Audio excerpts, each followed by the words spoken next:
Olá, meu amigo e minha amiga. Estamos de volta com o nosso Portal do José, nesta sexta-feira, repleta de acontecimentos muito importantes, que estão gerando uma série de expectativas para um lado e aflições para outro. Não para nós que estamos aqui no campo da racionalidade, no mundo civilizado.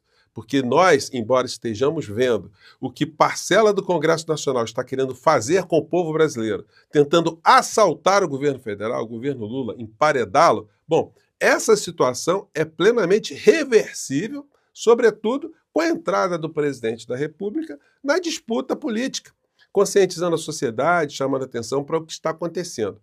Por outro lado, para as criaturas que habitam o universo paralelo do bolsonarismo, a coisa está catastrófica. A cada momento eles estão tomando uma nova pancada e isso está gerando cisâneas, inclusive dentro do clã Bolsonaro, em relação à figura do senhor Tarcísio de Freitas. Bom, vou conversar com vocês sobre o que está acontecendo. Hoje teve uma audiência pública muito importante lá no Supremo Tribunal Federal. Tudo isso será pauta aqui do nosso papo de agora. Mas antes é fundamental convidar você que chegou nesse instante ao nosso portal e ainda não é inscrito, para que você se inscreva aqui conosco e conheça também os nossos outros vídeos.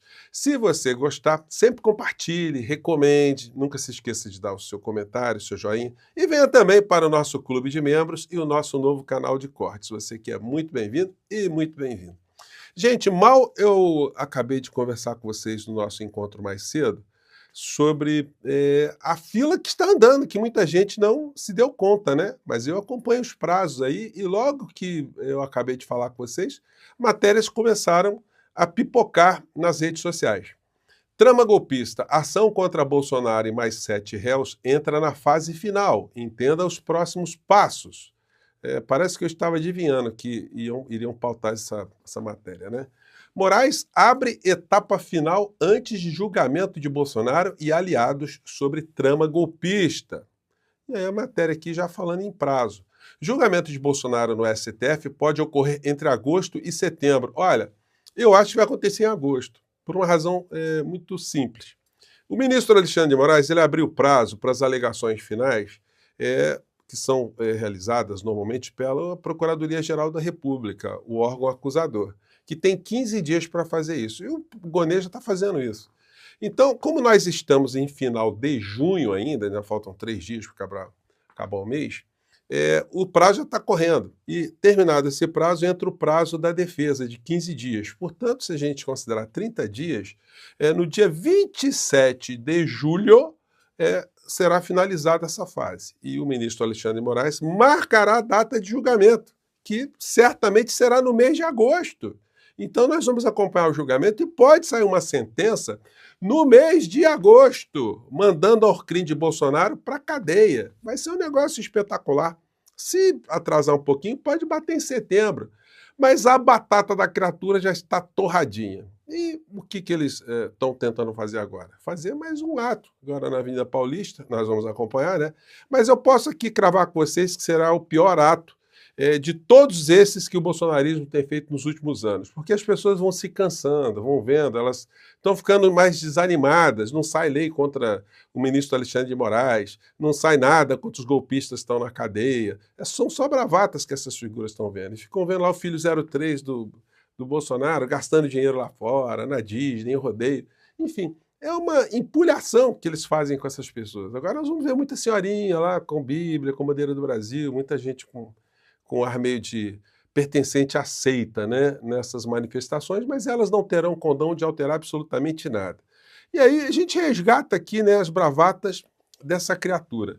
Nessa cerimônia aqui, gente, que já tem 4 anos, né, praticamente, a figura estava convocando aqui os bolsonaristas pela última vez. Ali atrás está o Ciro Nogueira, está Arthur Lira, está ali o Anderson Torres. Estou vendo ali uma série de criaturas que está encalacrada com a justiça, né? Tá o Braga Neto, enfim, tá uma turma aqui que hoje tá puxando uma etapa na cadeia, ou está muito próxima de, né? E a criatura fazia suas bravatas, né? As criaturas que acompanhavam acreditavam, né? Vamos ver o trechinho aqui. Nós somos a maioria, nós somos do bem, nós temos disposição para lutar pela nossa liberdade, pela nossa pátria. Convoco todos vocês agora, para que todo mundo próximo 7 de setembro. Vá às ruas pela última vez. Eu sempre chamo a atenção de vocês para o sonoplasta, né? Pela última vez. Pã! Vamos às ruas pela última vez. E aí vai falando, chega desses homens da capa preta, parará, parará. Pois é, não adiantou nada. Vai para a cadeia. E olha, vamos agora contar com os dias do mês de agosto, né? Vamos ver o que vai acontecer. O Dudu Bananinha está virado no giraia. Está revoltado, porque está lá gastando dinheiro, está indo para rodeio, faz as bravatas, faz publicação nas redes sociais. E aqui no Brasil, o Tarcísio de Freitas, que seria o principal quadro, né, do bolsonarismo, que está governando o estado principal da nação, do ponto de vista econômico, populacional, enfim. E o Tarcísio não faz absolutamente nada em relação ao ministro Alexandre de Moraes, sempre muito cordial, não faz nenhum tipo de declaração, não faz nenhum ataque às instituições, está ali. E se incomoda muito o Bananinha, porque como é que ele vende esse discurso lá fora? Que o Brasil é uma ditadura e tal, e o governador aliado ali, que o pai vai ser obrigado a escolher, o Bolsonaro vai escolher o Tarcísio, ele está ficando cada vez mais exprimido, cada vez mais desmoralizado, cada vez mais murcho. Então, isso denota o que está acontecendo nesse universo do mundo cão. E os mais próximos do núcleo vão percebendo isso, né? Eduardo Bolsonaro se irrita com postura de Tarcísio nos bastidores, entenda. Então isso vai deixando essa gente cada vez mais murcha, para vocês verem que se nós estamos aí com as nossas aflições, para o mundo da extrema-direita a coisa está muito mais complicada, né? Essa senhora aqui, enfim, coitada, a censura virou lei. Entenda o que já está valendo e o que nós podemos fazer. Aí ela coloca no fundo a censura assim. Então estão todos cabisbaixos, muito tristes. Esse aqui, olha, que lamento, né? Que ele deve estar fazendo entre uma dose de vinho ou outra, né? Para ser generoso com ele. Vamos ver. Que vergonha. Me desculpa, mas eu tô com uma vergonha da nossa Suprema Corte, dos membros dela, da forma como eles lidam com pautas tão importantes que... Vai ficando com vergonha, né? Vai ficar com vergonha, mas você não vai ficar com vergonha quando vê o Bolsonaro na cadeia, né? Se você estiver do lado de fora, aí você vai ter um outro tipo de sentimento, né? Bom, a conferir. Domingo eu vou acompanhar aí esse féretro, né? Que vai ser um funeral, né, gente? É uma missa de corpo presente, né? Um funeral de corpo presente. Né? Se é que existe algum funeral de corpo ausente. Bom, e hoje lá no Supremo Tribunal Federal, o ministro Flávio Dino puxou uma audiência pública sobre o orçamento secreto. E aí eu não sabia que o doutor Valfrido era advogado do PSOL, e ele fez uma participação lá muito interessante que eu quero compartilhar aqui com vocês. Vamos lá, acompanhem. E que, ao fim e ao cabo... Ele está falando aqui sobre o que significa a modalidade orçamento secreto, esse orçamento, comandado por um morcrim dentro do Congresso Nacional no sistema constitucional brasileiro. Vamos lá.